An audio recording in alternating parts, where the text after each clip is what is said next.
Okay, so this is the Daf Yomi for the first day of Shavuos for Matan Torah. This is the Daf Yomi for the anniversary of the giving of the Torah. What a special split, but we're giving this on the eve of Yom Tif, and of course we're going to give it on Shavuos Day itself at 4:45 a.m., just leading up to the Nate's davening, which will be at 5, start at 5:25, because the sunrise is 5:47. So the Gemara had said on the Bryce had said on Tesam and Aleph, we're going to start on Tesam and Beis at the bottom. The Bryce had said that there are three reasons or three ways in which a get divorce and a get shechur and the document of emancipation of a slave have similarities. And according to Rabbi Meir, there are four. So the Gemara says, well, really, but there are more, and the Gemara is giving other examples. And the Gemara says, well, the distinction is we only list the rabbinic ones, not the biblical ones. The Gemara says, but one of the examples in the Brisa was that a get that comes out of an idolatrous court is not acceptable, and that's a biblical example. So the Gemara says that the Gemara's answer is that that's referring when the Brisa lists that example of the biblical of the idolatrous courts are not acceptable. That's because that's talking about a case where there were Edei Mesira. There were witnesses actually to the handing over of the document. So even though it came out of the idolatrous court, the essential aspect of the get, according to Rebbe Lazar, is that there are witnesses that see it being handed over. And so therefore, biblically, it was acceptable because the witnesses were Jewish. And so therefore, it's acceptable even though it came out of an idolatrous court.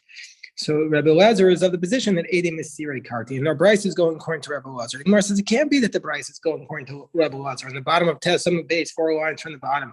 But from the fact that the next source and the next Mishnah says Rebbe Lazar that Rabbi Shimon Omer Af Elu Ksherim. Rabbi Shimon says that even these Gittin Nashim are Ksherim, that these are sources where the get is kosher, and they list examples. V'amar Rabbi Zera Yarad Rabbi Shimon l'shitasos Rebbe Lazar. That Rabbi Shimon was following Rebbe Lazar's position, who says that Edei Mesira Karti. So that proves that the Brisa here is not referring to the position of Rebbe Lazar.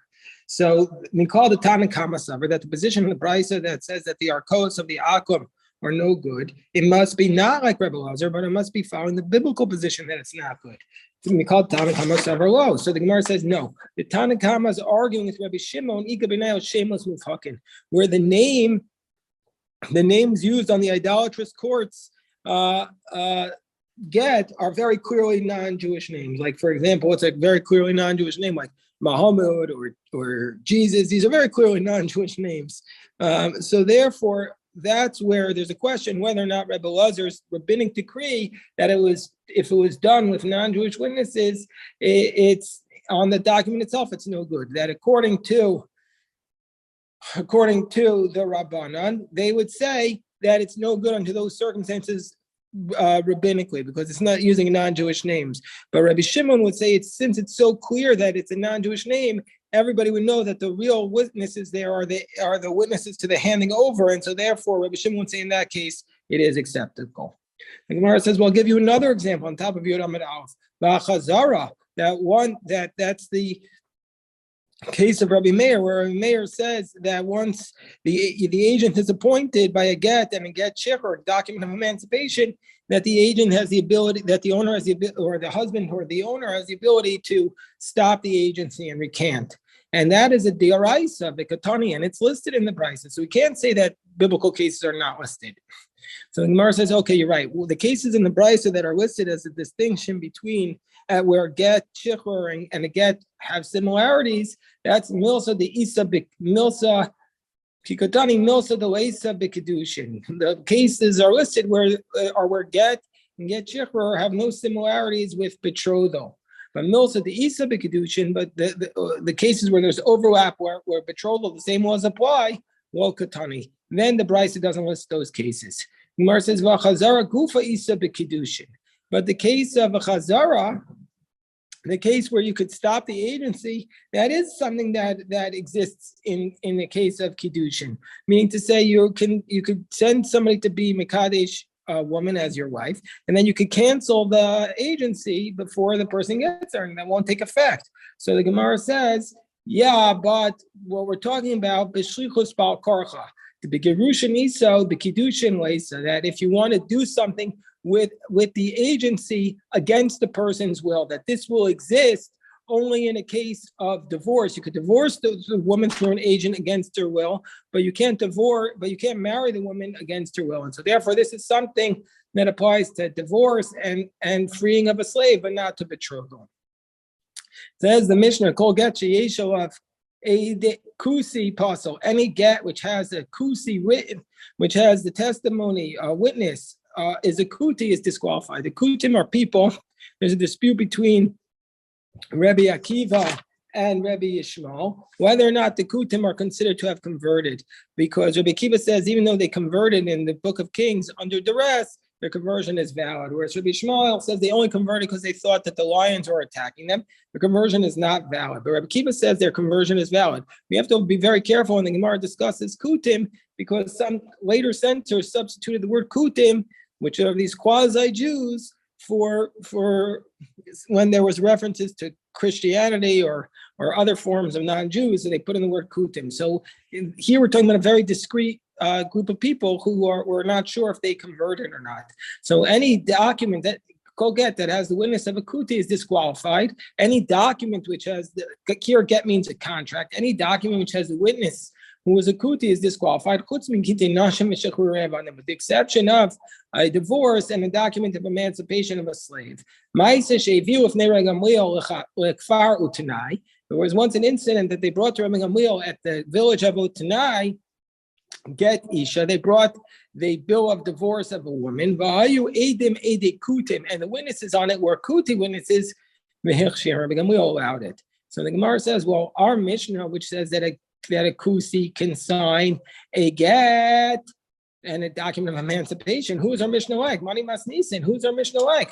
Tanakama, Rabbi Lazar, as we're going to see from the following brisa, which has three positions, none of them seem to be consistent with our Mishnah. The Tanya matzos kusi. Let's say we have the matzah of kusi, muteris. We're allowed to eat the matzah of a kusi on the night of Pesach, and we don't have to be concerned that maybe that the matzah actually became chametz, that they know how to make matzah. But Adam yotze ba Pesach, and more than that, not only is it not chametz, but also you can fulfill your mitzvah of eating matzah on the night of Pesach. You have to eat matzah that was shmura, that was guarded, and it has to be made with shma.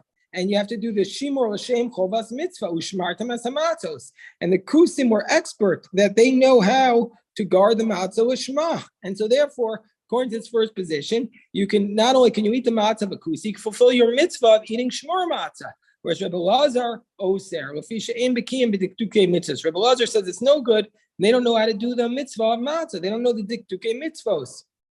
He says you can't even eat it. Not only cannot use it as not only is it not chametz, and not only is it not shmur matzah, it's also chametz. You have to be concerned it's chametz. And Rashbag says, Kol mitzvah shechsiku kusim harbe mindachtikin yoser b'am Yisrael. Shmuel Gamliel says no. If the kusim do the mitzvah, whatever mitzvah they do, they're more even careful more than the Jews are. And so Rabbi Shimon is coming. Rashi explains from the Mishnah, from the Gemara in Chulin at the very beginning that Rabbi Shimon is adding on to the Tanakama. He's saying every mitzvah, even though it's rabbinic, if they do it, we can rely upon it. So that's the brisa there. So money, who is our Mishnah like? Tanakama. If you want to say our Mishnah is like the Tanakama, afilu shtaros nami, then you can do all contracts. You can believe a kusi. And Rebbe Lazar, everyone was saying our Mishnah is like Rebbe Lazar. Afilu get isha nami. You can't even rely upon them to be witnesses on a divorce. Rebbe Shimon Gamliel. And if you want to say it's Rabbi Shimon Gamliel, well, then if you say they're good witnesses and you can rely upon them in documents, I feel sharos nami, rely upon them for other contracts. And either and if you can't rely upon them, then I feel get isha namilo. You can't even rely upon them for a bill of divorce. If you want to say Rabbi Shimon Gamliel, if you want to say it's a position of Rabbi Shimon Gamliel, with the ichsuk baha v'lo ichsuk baha, and you could trust them for a bill of divorce, but not for a contract in general. Why does it say you can believe one witness? You say aid kusi, meaning to say you can believe one kusi. You should be able to believe two as well. I feel a trey nami. And alama amar Rabbi Lazar. Why does Rabbi Lazar say lo kshir bo ela aid echad kusi bovad? And Rabbi Lazar says specific. You could only believe one kusi, but not two witnesses. So therefore, who's the author of our Mishnah? So the author of our Mishnah, which says that you can rely upon an aid kusi. So the Gemara says olam Rabbi Lazar. So Rabbi Lazar is the author of our Mishnah. And Rabbi Lazar who says that they're suspected, that we don't believe them. But why does our Mishnah say that they're okay? Why are you allowed to believe our witness Kusi when he signs on the bill of divorce? And the answer is that after the witness signature of the Kusi, the Jew signs on it underneath or on the top of Yud Amabez, the Kusi Chaver, who will be warned off for the fact that this was a Kusi who knows what he's talking about. Then lo machtem way mikame. Then he would never have been signed on a document with the kusi unless he knew that this kusi was really a good guy who was following the halacha and we could trust him. But the Gemara says, if that's the case, why just on the document of a get? He should be able to sign every contract where he sees that he should allow the kusi to sign first and the Jew to sign after him. I feel shar nami elam rinan. So what's the reason why they don't allow the kuti to sign on the other documents? It's because Amrinan Ravacha Shava, because we're concerned. It's possible that the Jew signed on the bottom and he left space on top. He says, I don't want to be the first one to sign. The person who's going to come before me is going to be more distinguished. He's going to be a better person. He's more serious than me. Let that guy sign first. And then we have to be concerned that maybe the kuti came in and the guy who signed with him is not really is not good. He just doesn't know who signed with him. And so if that's the case, the Gemara says, we should have the same concern by a get. So Rav Chashava Kuman the Kashishmine. How do we know the fact that he signed with the Kusi is an indication the Kusi is good? Maybe he left the space blank and then a person who he doesn't know signed it. So Rav Papa gives a different answer. No, he says, we learned from our Mishnah who says that a Kuti can sign the get when the Jew is signed after him, and it disqualifies it by other contracts because we say, they get, it's only good by a get, because when you come to sign on the bill of divorce or the get shichur, all the witnesses have to sign together. What's the reasoning? My time on Ravashi Gzeira Mishum Kulchem, because there's a decree about the concern of Kulchem, like we're going to learn and later on in our tractate on 65b about the case where a person says to 10 people, Kulchem, all of you should write a get for my wife. Then under those circumstances, one writes it, and everybody has to sign it. And if not everybody signs it, then it would all be disqualified, because that was the contingency plan of the get, that the get was contingent on everybody signing it. And so therefore the sages instituted that even where he doesn't say kulchem, that all the witnesses have to be together and sign the get together. So the Gemara now says, so that's the case that we're talking about here, that we're going to believe the one kuti only by a get, because everybody has to sign it together. And so therefore we can trust that the other Jew wouldn't have signed the document unless this kuti was a good, solid Jew. So Gufa, Amar Rabbi Lazar, so we learned in this text that Rabbi Lazar said, Lo hichshiru ela eid echad kusi bovad. Rabbi Lazar says that when we allow a kusi to sign, only one kusi. Gemara says, well, what's Rabbi Lazar being mechanish? My kamashwan, Tanina. Didn't we learn this explicitly in the Mishnah? Doesn't it say Kol get sheyesh of 8 kusi pasol? It says specifically. It says specifically that any get that has one kuti is disqualified. Any contracts, which means that one kuti is the only one that's good by Gittin Noshim. So Gemara says no. If it was from our Mishnah, Havamina afilu trey nami. I might have said from our Mishnah that even if both witnesses were kutim, it's okay. And the reason why by a contract even one disqualifies it. Mishum de b'shtaros afilu chad nami lo. I might have thought by a regular contract, even one is disqualified. So therefore, we're teaching us. Rabbi Elazar says that when it comes to a divorce, even though we say we believe a kuti witness, we only believe one, but not two. So the Gemara says utrelo. We don't believe two witnesses of a kuti on a get for women. Our Mishnah says they brought before Rabbi Gamliel two witnesses who were kusim, and it was a kosher. Amar Abaye says, okay, we have to change the text. Tani Edo. Don't say it was two witnesses, say it was one witness in the singular. Rabba says, Olam Trey. No, really, there were two witnesses. Rabbi Gamliel Miflak Falak. Rabbi Gamliel is arguing on the Tanakama. Rabbi Gamliel says two witnesses are believed, and the Tanakama says one. The Mishnah is missing some words. Rabbi Gamliel machshir b'shnayim. Rabbi Gamliel allows two. That's what he argues. He says even two witnesses are okay. Gamliel allows two witnesses. He's convinced that the kusim are good, that we can believe them. He must be holding like Rabbi Shimon Gamliel. Any mitzvah that the kusim do, we can rely upon them more than the Jews. Kol hashtaros, says the next Mishnah, Kol hashtaros ha'olam bar kol ha'ovdei kochavim. Any documents that come out of the courts of the idolaters, even though their signatories are idolaters, are going to be kosher. The exception of bills of divorce and emancipation. Rabbi Shimon says, Af elu ksherin.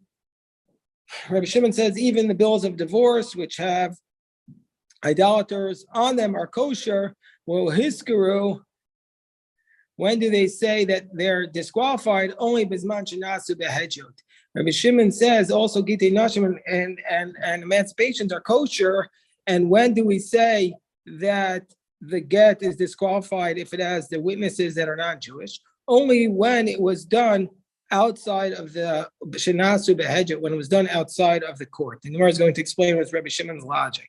So anyway, the Gemara says kapasik vitani. So the Tana doesn't distinguish between the different contracts. Loshna mechar, loshna matana. It says it doesn't matter whether this contract that comes out of the idolaters is just a proof that something was sold, or if it is an actual gift. And so it doesn't matter. Either way, we don't draw a distinction. Bishlam a mecher. It doesn't matter if it was a mecher. What's the difference between a mecher or matana? The mecher, in the mecher, the contract is not serving as the vehicle of transaction. It's just serving as the proof.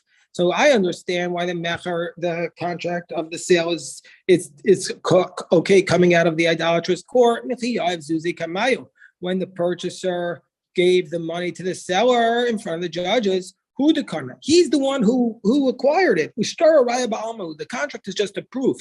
And if the purchaser will not give the money in front of them, they